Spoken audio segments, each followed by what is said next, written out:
Un show old school, c'est bien, mais un show bon, c'est mieux.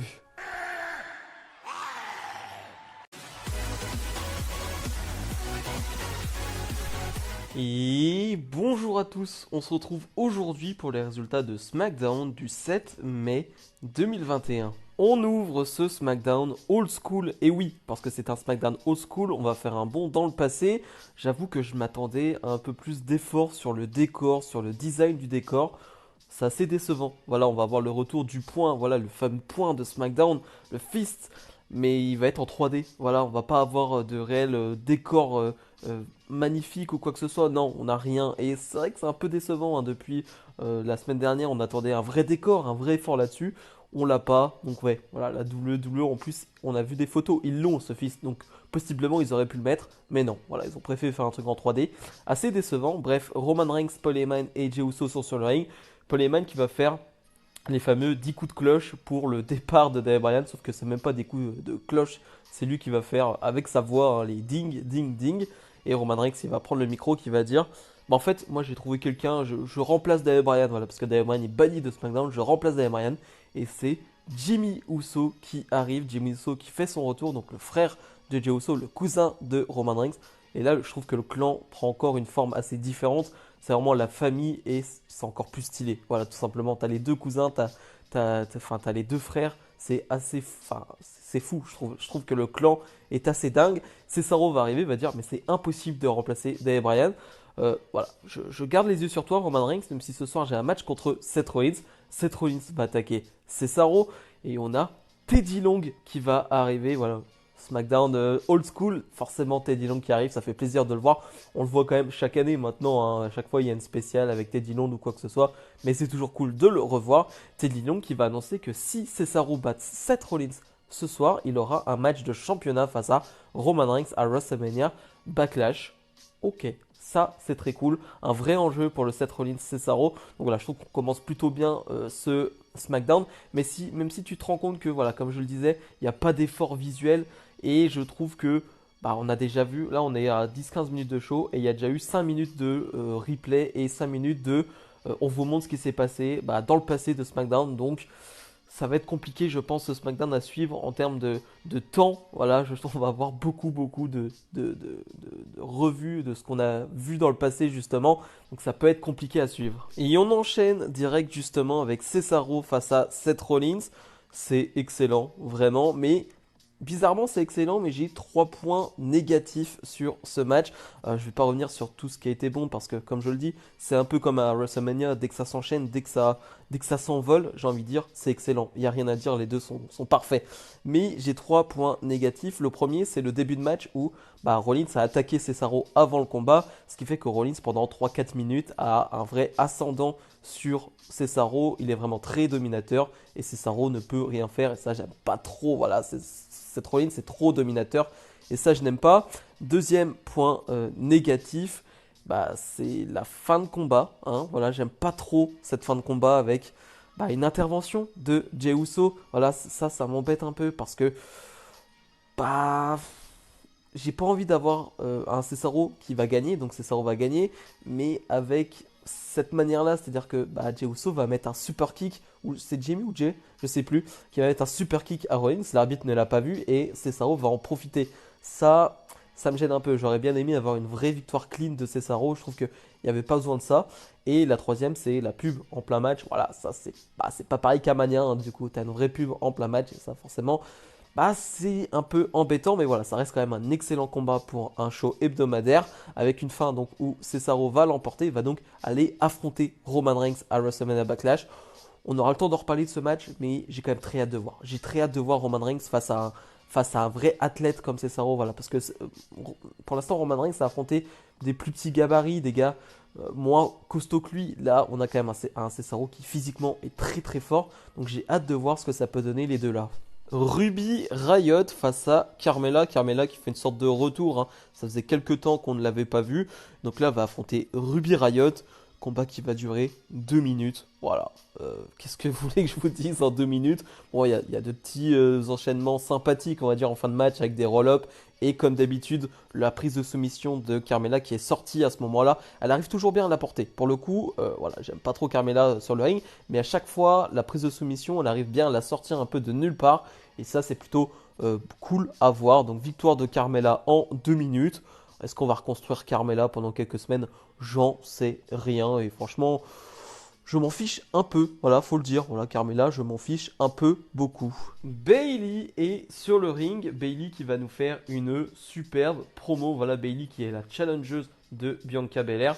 Et je me dis quand même que le règne de 1 an de Bailey en tant que championne, ça lui a permis de, je trouve, s'améliorer en termes de promo. Je la trouve vraiment très bonne maintenant en promo, en heel en tout cas, en face. C'est à voir, ça, voilà, je ne sais pas. Mais en tout cas, en heel, je la trouve vraiment excellente dans ce qu'elle fait. Elle va nous parler de quasi toutes les anciennes championnes qu'il y a eu en nous montrant des photos, voilà, en nous montrant Alundra Blaze, Beth Phoenix, Trish Stratus, Lita. Elle va nous montrer tout ça et elle va montrer Bianca Belair en dernier en disant, vous voyez ce sourire? C'est un sourire un peu naïf, voilà, c'est un sourire de quelqu'un qui n'est pas en confiance, qui n'est pas en sécurité, voilà. Et elle trouve que Bianca Belair, c'est pas une bonne championne parce que elle sourit trop. Bon, ok, c'est son point de vue en tout cas. Bianca Belair qui va arriver et qui va nous dire, en fait, moi je m'en fiche, je souris, je vais devenir la plus grande championne de SmackDown de l'histoire en te battant à WrestleMania Backlash. Ça sera mon premier coup de tonnerre, on va dire, mon premier coup d'éclat. Et ensuite, je vais continuer à être championne. Et une Bianca Belair qui va s'attaquer à Bailey. Alors, petite bagarre entre les deux. Bailey va prendre le dessus forcément en s'attaquant au boucle d'oreille, je crois, de Bianca Belair. Mais voilà, ça peut être un... J'attends ce match. En fait, je pense que c'est un match de transition pour Bianca Belair. Je pense pas, elle perdra pas contre Bailey, bien évidemment, à WrestleMania Backlash. Mais c'est une petite feud de transition. C'est pas fou, hein, c'est pas un truc, c'est pas une dinguerie, clairement. Mais voilà, c'est une petite feud de transition. Et je pense que pour une Bianca Belair qui est un peu green, voilà, en tant que championne, c'est pas mal d'affronter une catcheuse d'expérience comme Bailey. Dolph Ziggler face à Dominic Mysterio. On était censé avoir Dolph Ziggler face à Rey Mysterio. Je me faisais une joie de voir Dolph Ziggler face à Rey Mysterio. Parce que là, on parle de SmackDown Old School, on parle de throwback, voilà, de retour dans le passé. Moi, j'ai un souvenir de Dolph Ziggler face à Rey Mysterio en opener de SummerSlam 2009. C'est l'un de mes premiers DVD de catch. C'était excellent. Donc voilà, j'avais un petit souvenir en tête. J'ai envie de revoir ce match. Et non, on l'aura pas parce que Dolph Ziggler va un peu chercher Dominic avant le combat. Et on va avoir Dominic face à Dolph Ziggler. Que dire du combat? Ça dure 3 minutes, je crois, quelque chose comme ça. Je peux juste te dire que j'aime bien la tenue de Dominic, voilà, en noir comme ça. Je trouve que c'est vraiment très stylé avec un peu un cache-cou, enfin voilà, un peu en col roulé. Voilà, j'aime bien, vraiment j'aime bien cette tenue. Mais ça dure 3 minutes avec une victoire de Dominic Mysterio. Dominic Mysterio et Rey Mysterio qui vont affronter Robert Roode et Dolph Ziggler pour les titres de SmackDown à WrestleMania Backlash. Donc ça c'est une très bonne chose. Et voilà, sur ce combat, il n'y a rien à dire et je trouve ça dommage d'avoir de bons catcheurs comme ça et de faire des combats de 3 minutes. Tamina fait face à Reginald. Oui, oui, face à Reginald. J'ai pas grand chose à dire non plus. C'est un peu cool de voir Reginald. Reginald qui a fait partie du Cirque du Soleil, si je me trompe pas, et qui est donc quelqu'un de très athlétique, un acrobate, si je puis dire. Donc voilà, il va faire des moves très sympas, il va faire des saltos, il va faire tout pour éviter Tamina jusqu'au moment où Tamina va le toucher et va peut-être remporter le match. Et non, parce qu'en fait, Shayna Baszler et Nia Jax vont intervenir. Voilà, bagarre générale entre Nia Jax, Tamina, Natalya, enfin bref, tout le monde. Et finalement, c'est Nia Jax et Shayna Baszler qui vont prendre le dessus. Voilà, on continue cette feud. Je pensais que c'était terminé, je pensais qu'on arrêtait. Non, on continue, ça dure et ça dure. On a quand même eu un match à WrestleMania. Non, ça continue, ça continue, ça continue. Je pense qu'on aura le match à WrestleMania Backlash. Je ne sais pas si ça a été déjà annoncé ou non. Mais voilà, on aura ce 2 contre 2 à Backlash, je pense. Et voilà, vivement que ça se termine parce que j'en peux plus. Match 5 contre 5. Là, pour le coup, on est vraiment dans le old school. Alors, je vais essayer de ne pas oublier de nom. Du côté des heels, on a Baron Corbin, Sami Zayn, Apollo Crews, Otis et Gable. Et du côté des faces, on a les Street Profits, on a Biggie, on a Kevin Owens, on a Shinsuke Nakamura. C'est un match correct. Voilà, c'est un match 5 contre 5. C'est un peu toujours bizarre à booker et c'est un peu cool, on va dire, les confrontations que tu peux avoir, les 1 contre 1 que tu peux avoir, les 1 contre 1 différents que tu peux avoir dans ce type de combat.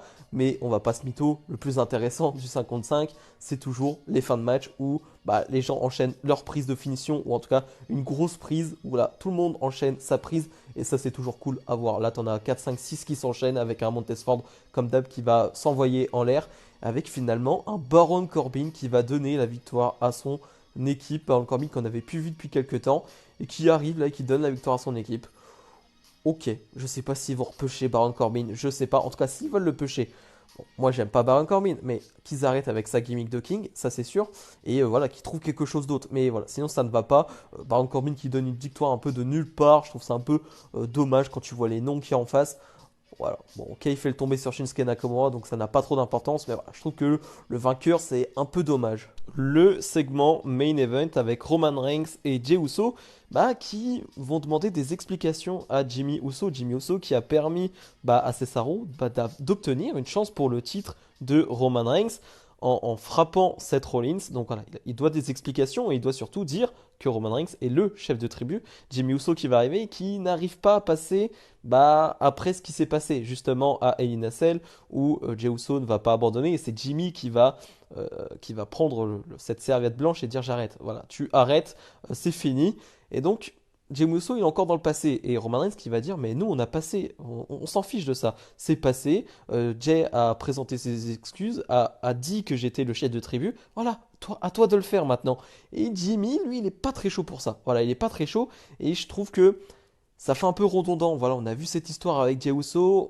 J'ai pas envie de revoir la même histoire avec Jimmy. Enfin, je sais pas ce que vous en pensez, mais c'est toujours très cool les histoires de famille, tout ça. Mais on l'a vécu avec Jey. J'ai pas envie de revivre la même chose avec Jimmy. Jimmy qui va un peu s'en aller et Roman Reigns qui va se retrouver un peu seul parce que Jey va être avec Jimmy pour essayer de le raisonner et Roman Reigns il va se faire attaquer par Cesaro. Il va y avoir un peu de temps d'attente entre Jey et Jimmy qui vont finalement arriver pour essayer de sauver Roman Reigns, mais ça ne va pas suffire. Cesaro est en feu et va frapper tout le monde et finir le show debout. Donc j'ai trouvé ça cool cette mésentente qui permet à Cesaro bah, d'être au top. On nous montre que, eh bah oui, si la famille n'est pas soudée, si cette tribu n'est pas soudée, eh bah Cesaro peut en profiter. Et ça j'aime bien cet angle-là, même si encore une fois le truc de la famille, encore une fois on l'a déjà vu, mais un Cesaro qui profite des mésententes, ça j'aime bien. Bilan de ce SmackDown Old School.